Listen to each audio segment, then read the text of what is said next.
Hi అండి. ఈరోజు మనం బ్లౌజ్ కటింగ్ చూద్దాము. నేను మీ శబరిమాత టైలర్ అండి. ఈరోజు నేను బ్లౌజ్ కటింగ్ చూద్దాం అనుకుంటున్నాను.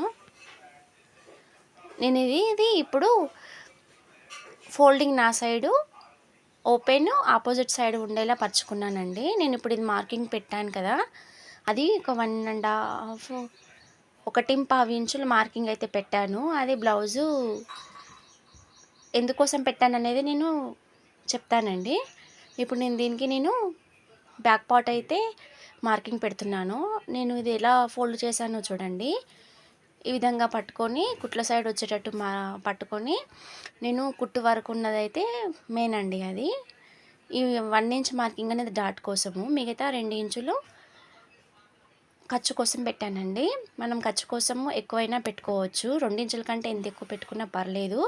బ్లౌజ్ పూర్తి కంప్లీట్ అయిన తర్వాత మనం ఆ ఎక్స్ట్రాని కట్ చేసుకుంటే సరిపోతుందండి. నేను ఇప్పుడు ఈ మార్కింగ్ పెట్టింది నెక్, బ్యాక్ నెక్, పైన కింద ఖర్చుతో కలిపి పట్టుకొని నేను మార్కింగ్ అయితే పెట్టానండి.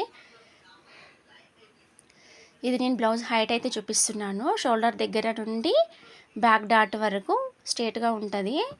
దాన్ని పట్టుకొని నేను బ్లౌజ్ హైట్ అయితే మార్కింగ్ చేస్తున్నాను. పెట్టిన మార్కింగ్ దగ్గర స్కేల్ పెట్టి స్ట్రేట్ లైన్ ఒకటి పెట్టానండి. నేను నెక్ కోసమని ఇది చిన్న సైజ్ బ్లౌజు 2.25 ఇంచుల మార్క్ అయితే పెడుతున్నాను. నెక్ విడుతూ నేను కింద మార్క్ పెట్టాను కదా, అది గల్లకండి. పైన నేను 2.25, కింద కూడా 2.25 పెట్టి మార్క్ అయితే చేశాను. నేను దాన్ని స్కేల్ పెట్టి స్క్వేర్ షేప్ తీస్తానండి. చూడండి, నేను మళ్ళీ మీకు గల్ల విడతైతే చూపిస్తున్నాను. పైన కింద ఖర్చు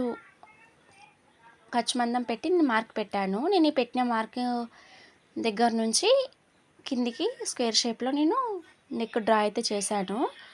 నేను లోపల దీన్ని 1/2 ఇంచ్ మార్జిన్ తోటి రౌండ్ అయితే తీసానండి. 1/2 ఇంచ్ పెట్టుకోవచ్చు, 1 ఇంచ్ పెట్టుకోవచ్చు. నెక్ ఇదైతే చిన్నగా ఉంది, అందుకే నేను ఎక్కువ బ్రాడ్గా తీయలేదండి. నేను ఇప్పుడు చూపించేది షోల్డరు. గల్లకు 1/2 ఇంచ్ కుట్టు మందం పట్టుకుంటున్నాను. చూడండి ఫ్రెండ్స్, ఇక్కడ షోల్డరు ఖర్చుతో కలిపి పట్టుకొని నేను నెక్ విడతైతే మార్కింగ్ చేస్తున్నాను. ఇది నేను బ్లౌజ్ ఎందుకు పట్టానంటే, ఎవరి షోల్డర్ ఎంత ఉందో అంతే కదండి మనం పెట్టాలి.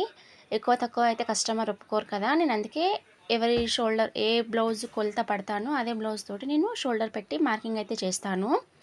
ఇప్పుడు నేను మీకు చూపించేది చంక అండి. ఈ చంక కూడా నేను ఎట్లా అంటే, కింద ఖర్చు మందం పట్టుకొని పైన ఎంతవరకు అవుతుందో అంతవరకు నేను పెట్టి మార్కింగ్ అయితే పెట్టాను. దానికి నేను చంకకు ఇట్లా స్క్వేర్ షేప్లో డ్రా అయితే చేశాను. చూడండి ఎంత సింపుల్గా అయితే నేను మార్కింగ్ అనేది పెడుతున్నాను. మన వీడియోలో చాలా టిప్స్ అనేటివి ఉంటాయండి. మన ఛానల్ని సబ్స్క్రైబ్ చేయండి ఫ్రెండ్స్. నేను 1.5 ఇంచ్ మార్జిన్ పెట్టి చంక రౌండ్ అయితే తీసాను. నేను ఈ ఖర్చులోకి 2 ఇంచెస్ పెట్టాను కదా, దానికి ఈ చంక నుండి నడుం దగ్గర వరకు లైన్ అయితే వేస్తున్నాను. నేను ఇప్పుడు ఇంకో 1/2 ఇంచ్ దీనికి పెంచానండి. ఎవరైనా బిగినర్స్ ఉన్న వాళ్ళు నేను ఖర్చు సరిపోతుందో లేదో అని అనుకుంటారు కదా, నేను వాళ్ళ కోసమని నేను కొంచెం మార్కింగ్ అయితే ఎక్కువ పెట్టాను. మీరైనా పెట్టుకోవచ్చు దానికి. చూడండి ఫ్రెండ్స్, ఈ విధంగా పట్టుకొని కొలత బ్లౌజ్ అనేది ఈ విధంగా పట్టుకొని చంక మార్జిన్ అట్లా పెట్టుకొని చెస్ట్ లూజ్ అనేది మార్కింగ్ చేసుకోవచ్చండి. చూడండి, ఈ విధంగా అయితే నేను పట్టి చూపిస్తున్నాను. ఈ విధంగా పెట్టుకుంటే ఈ విధంగా పడితే కరెక్ట్గా సరిపోతుందండి చంక మార్జిన్ అనేది. సరిపోయింది కదా ఫ్రెండ్స్. నేను అది గల్ల మార్కింగ్ అండి, అది నేను దీనికి ఇప్పుడు కటింగ్ అయితే చేస్తాను.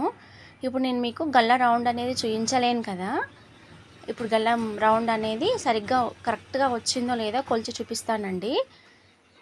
చూడండి ఫ్రెండ్స్, నేను కింద నడుము దగ్గర గల్ల రౌండ్ పట్టి నేను పై వరకు షోల్డర్ వరకు పడుతున్నానండి. ఇక్కడ ఏంటంటే కొంచెం గల్లా నెక్కు పెద్దగా వచ్చింది కొలతది, నేను దానికి సరిపెట్టాలి కదా. ఇక్కడ నేను కొద్దిగా రౌండ్ అనేది బ్రాడ్గా తీస్తున్నాను. ఒక 1/2 ఇంచుతోని అక్కడ రౌండ్ దగ్గర పెంచేసరికి మనం నెక్ అనేది సరిపోతుందండి, రౌండ్ కరెక్ట్గా వస్తుంది. నేను ఇప్పుడు ఇక్కడ కింద మార్కింగ్ పెట్టాను కదా ఫ్రెండ్స్, 1.5 ఇంచులో మార్కింగ్ అయితే పెట్టాను కదా, ఆ మార్కింగ్ ఎందుకంటే దానికి కింద అంచు వచ్చింది కదా అండి, అది నేను వీపట్టికి అయితే వేస్తాను. వీపట్టికి వేసినప్పుడు ఏంటంటే దానికి మనం వీపట్టికి అతుకులు అనేవి పడవు. నెక్స్ట్ దానికి బార్డర్ వస్తుంది, అంచు వస్తుంది కదా, దానివల్ల మనం అంచు మలపాల్సిన అవసరం కూడా ఉండదండి. నేనైతే ఈ విధంగానే కటింగ్ తీసుకుంటాను, తొందరగా బ్లౌజ్ స్టిచ్చింగ్ కావడానికి. అప్పుడు ఇట్లాంటి టిప్స్ అనేవి పాటిస్తానండి. మన ఛానల్ని సబ్స్క్రైబ్ చేయండి ఫ్రెండ్స్. నేను మీకు చాలా చాలా ఈజీ మెథడ్లో కటింగ్ అనేవి చూపిస్తాను.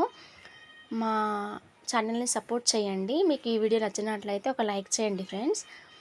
ఇప్పుడు ఇది బ్యాక్ పార్ట్, ఈ కటింగ్ తోటి బ్యాక్ పార్ట్ కటింగ్ అనేది కంప్లీట్ అవుతుందండి.